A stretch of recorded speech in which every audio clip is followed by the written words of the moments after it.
I get asked all the time, do I need to use a digital tool instead of my planner or even in addition to my planner? And 2 years ago my answer would definitely be no. At most you need a Google Calendar. But today not only am I saying yes, you need at least one tool in addition to your planner, I'm doing a whole tutorial on my favorite tool, Todoist. Believe it or not, I found the app through Googling, and in fact the first thing we will cover in this video is what were my needs and why I chose it. Then we will take a quick look through some features, and in the end I will give you some examples of how I use the app. I already know that some things I mentioned in this video will require a separate video in the future, and I already have some planned and noted, but still feel free to ask me questions or make requests in the comments. Last thing before we start, I want to make it clear that I'm not sponsored or in any way affiliated with Todoist. It just truly made such an impact on my life that I feel the need to mention it in my every video, and I can't really do that until I make this reference tutorial video. I'm a person who absolutely cannot live without to-do lists, and when it comes to digital version, I always use just the one that came with my phone. That was more or less it. For years I never tried to find anything better, and my notes were a mess. Then something happened that finally pushed me to look for a better solution. You see, the most common thing I use my digital to-do list for is grocery shopping. I would make one huge grocery list with everything I need, and before I went shopping I would just uncheck everything we need, and then when we are in store I would just regularly check what we got. Now, I almost always went grocery shopping with my husband, so we just had that one list, and then we moved here and suddenly we found ourselves in those let me just grab a few things on my way from work situations. Just like that, we ran into problems of coordinating and syncing what we should get. What we needed was one huge master list that we can both access at any time and that is free and easy to use. So that is how I found myself googling free to-do apps. So now that you know how I found it and what was my primarily need for it, let's just explore what Todoist offers and cover some basic features, and then take a quick look on how I have it set up now. So the first thing we're going to do is sign up with Todoist. I'm going to use the web application version right now, but one of my favorite things about Todoist is that you have so many options. As you can see, when you log in, you already have a couple of tasks predefined for you. On the left, we have a couple of viewing filters, so we have search, inbox, today, upcoming, and filters and labels. And we already have one project set up for us, which they called home. We're going to click on that first. As you can see, you have two sections, and between the sections, on top or on the bottom, you can see add section when you hover there, so you can add more sections. I don't know if there is a limit for that, but I know I add a lot of sections to my projects, and each of the section already has this add task calling for you to add the task. The very top section is like a inbox section of the whole project, so that's just the task that always stay there on top, and then the other sections you can actually move and rename. One thing that really defines Todoist is that it's super easy, super intuitive to start with it. You just open the app and you can see immediately that you can add sections, you can add tasks. It's very easy to see at least the basics of what you can do with it. When you want to add a task, you will get this small section here. This is again on the web application, but similar things are also there for mobile application, desktop application, and browser extension. Immediately you can give a task a name, and that's all you need to add the task. So let's give it an example,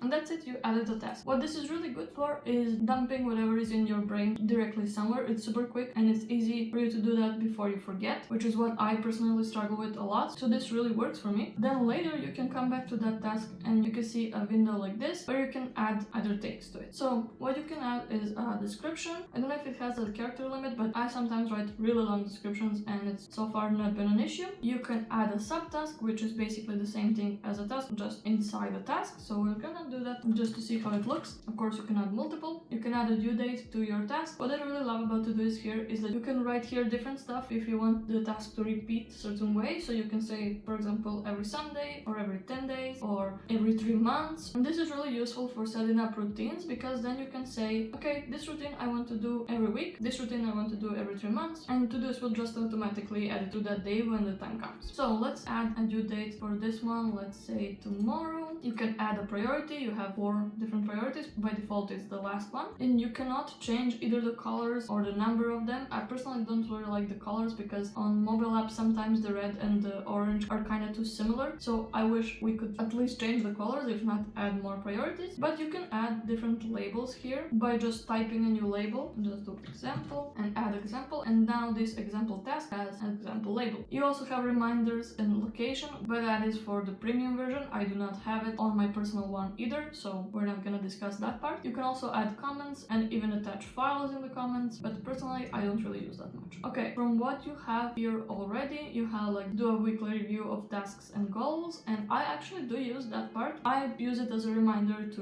just go through my task for the next week and check out what I have to do. And then you have like add more personal routines such as pay taxes, empty the bins and stuff like that. And we'll talk about what routines I have when we talk about my personal Todoist. You also have this section which is just like tutorials on how you can use it, some examples and ideas, but I honestly never really use that. I prefer to figure stuff out on my own. What I really love about Todoist is that when you complete a task, it will disappear, but if you want to still appear, you can just check this completed task and it will appear here. This is really important to me because of the grocery list, so I really like to see the completed tasks because then I can uncheck stuff I have to do again. On this view you can also group and filter by, but I don't really use that often. Now let's check out the views. I don't really use the search much, but if I do in the future, maybe I can do a separate video about that. Inbox is basically like an additional project you have, because you can have up to 5 projects without premium, and inbox is just basically another project you have. It's more like the default one. When you make a task on your today or upcoming page and you don't select the project to go to, it will go to your inbox. Inbox can also have sections and this part without the sections, so it's basically like an additional project. And then we have today, which will gather all of your tasks for today from different projects. That is super useful, probably my most used view. I constantly take a look at this one, and here you have stuff from the inbox that they set up for you, so take the quiz and download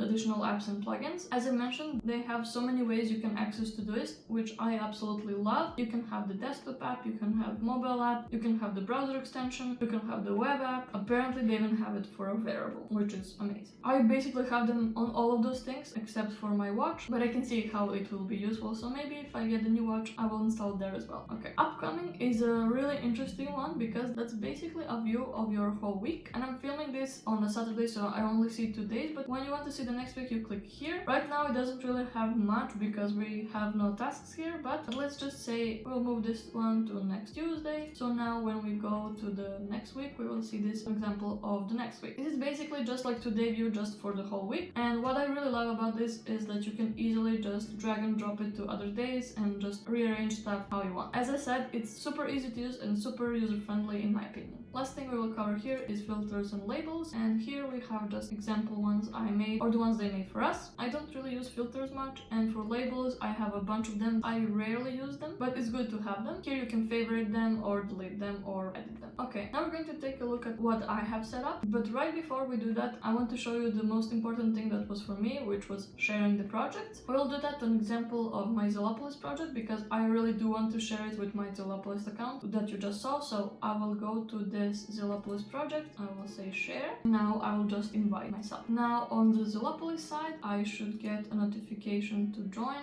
and I will say accept, and now I have my Zillopolis project on both of my accounts. This was really useful for me because that's what I did with my to buy project for the grocery list with my husband, which was extremely important to me. But once I started using it, I saw even more ways I can use it for, so now even the home one is shared with him as well. Okay, speaking of which, this is how I set up my Todoist. This is all of my projects. I use all 5 of them, although my work one is not really used much. The first one we have here is home, and on home one I have a couple of sections here regards to cleaning. The first one here is epics. It's just basically routines that I want to do but periodically. So for example, we have clean the pantry, and I do this every first Sunday. And before you say, oh, you organize your pantry every first Sunday, I don't really do these things that often. For me it's more like to remind me to check what it's looking like, to see if that needs to be done. If it needs to be done, either I will try to fit in that task on that day, or I will just move it to another day. I just really wanted to have a reminder that if I want to do it, this is the best day. I also have like clean the washing machine, the dishwasher and stuff like that. And these are things that I want to do but are very periodic, so not so often. Then we have routines, and these two are very similar. It's just that the second one is something I do very often. So I have make the bed every day, I have make lunch, I have wash the laundry, I have clean the shoes, I have like kitchen, bathroom and living room reset. All of these I usually do on Sunday, so that's why I'm all saying tomorrow. As you can see, the idea of this is to have it to remind you to do it every Sunday, and if you really want a reminder as well, you can upgrade to the premium one. But for me it's just enough for me to have it on my day, and then I can copy into my bullet journal, or I can just directly check it from here. I also have date night ideas, and I'm not gonna open it because it's just a cute idea for a date night with my husband. I just add it there. I also have like bring from Serbia and to do in Serbia, which is, it's mostly just visits for some people or bring stuff for certain people, stuff like that. Then I have this section which is organization, and this section is basic for different things I want to organize. When I have an idea how I want to do that, then I will write it in the description of this task. So for example, for the bathroom, I have masks, rollers and stuff like that, different things for different drawers. Then I have like useful links, so instead of using it in like a browser, I want both me and my husband to be able to see them and access them, so I put them here. Birthdays and events, it's not really filled much, but maybe you know that I also have a page in my binder bullet journal for that as well. But birthdays and events is basically what it sounds like. If you want to congratulate somebody on their birthday, it's good to have it in here, or like I said, at the very least it will show up in your today and then you will see it and do it. Then we have to buy project, which is basically my grocery list, and as I mentioned, what I usually do is just I check stuff that we buy, and then when we go shopping, before we go, I uncheck stuff that we need to buy. That's how I use it. And please ignore the fact that I have stuff written in German, in Serbian, in English, all over the place. To buy project has sections based on where the things are bought, so I have groceries, dollar store type shops, miscellaneous, clothes, stationery, furniture, and tech. And this one is shared with my husband, so he can see this as well. If he happens to be in some of the shop and wants to buy something and he needs to know if we need it, if it's on the list, he can buy it. If it's not, sometimes he would ask me, or I would ask him if I'm the one in the shop and he's home, but the idea is to lower that need. Then we have one for personal goals. In the inbox part, I have stuff I want to write in my notebooks or in the diary. Basically, sometimes when I don't have access to my diary at that moment, I will write it in the description of one of the tasks and then I will copy it to the diary later. I also have self-care section, which has like face mask and relax more. It also has a reminder for my bullet journal, for my morning routine, and also to fill my monthly and weekly bullet journal. We have one for hygiene, which is basically just to remind me which days are hair wash day, or to do my nails and stuff like that. Exercise, which right now only has like reach my daily step goal and stretch, but I will definitely add a gym to that really soon, hopefully. Then we have Zolopolis project, which basically has all the tasks regarding my YouTube, Instagram, social media. In the first part, I have stuff I constantly reference, which is what I have to do when I'm about to film, then description that I copy and then add stuff to it. We have some brand items, which basically has music, my colors and fonts I like, and we have like this monthly reset, which I duplicate, and then for each month I would add and edit stuff to know what I have to talk about. We have inbox, I don't really use that much. We have bullet journal themes, which is what I want to do, and then months when I want to do them. Then we have like this ideas plan. So this is stuff I'm currently working on. I'm either editing them or writing the script. There are usually a couple of tasks here. It's not really 27, it's because of the subtasks. So I have monthly reset plan for the future, then this is Todoist, which I'm filming right now. I have another section which is YouTube ideas, basically similar thing, but just stuff I'm not actually working on right now. It's just when I have an idea, I will just drop it here, and then sometime in the future when I feel like it, I will write the script in the description or stuff like that. When I actually plan to do it, I will move it to the ideas plan. I also have this section which is like short ideas. I don't really know how to explain it. It's just basically B-rolls that I want to film. I still have not done that, so I have this finish section because again, I really like to see my completed tasks, but they really become crowded, so I just added a section for my finished stuff, and then if I need it, I can just scroll back to it, but my main section then stay clear. Last but not least, I have my work, and this one is constantly empty, honestly, but sometimes I need a reminder that I have a meeting or something big to do, and I sometimes put it here. I really rarely use this, it's just sometimes to remind me that I have like something coming up. I have tools I use for my work, and this is just for myself to prepare for it, for example. So that's it for my project. This is how my weekends usually look like. I have a lot of stuff to do, usually just cleaning and dressing, because we do the cleaning weekly. I think this is it. I apologize in advance for every time I mention this app in my other videos, because I know it will be a lot. Again, I use this app all the time, especially when I need to just dump stuff from my brain to somewhere, and this is something I always have with me on my phone. And it's also easier to just drag and drop stuff when you need to sort them than to write them down and then have to cross them or correct them in some way to move them around. So I really often use this app. I do use them in addition to my bullet journal, and I know I will have to make a separate video just about how I use them both together. Any questions that you want me to cover in these videos, please let me know in the comments and I will make sure to cover them. If you're still watching this video, thank you very much, I really appreciate it, and your reward as always are bloopers. So enjoy and bye bye.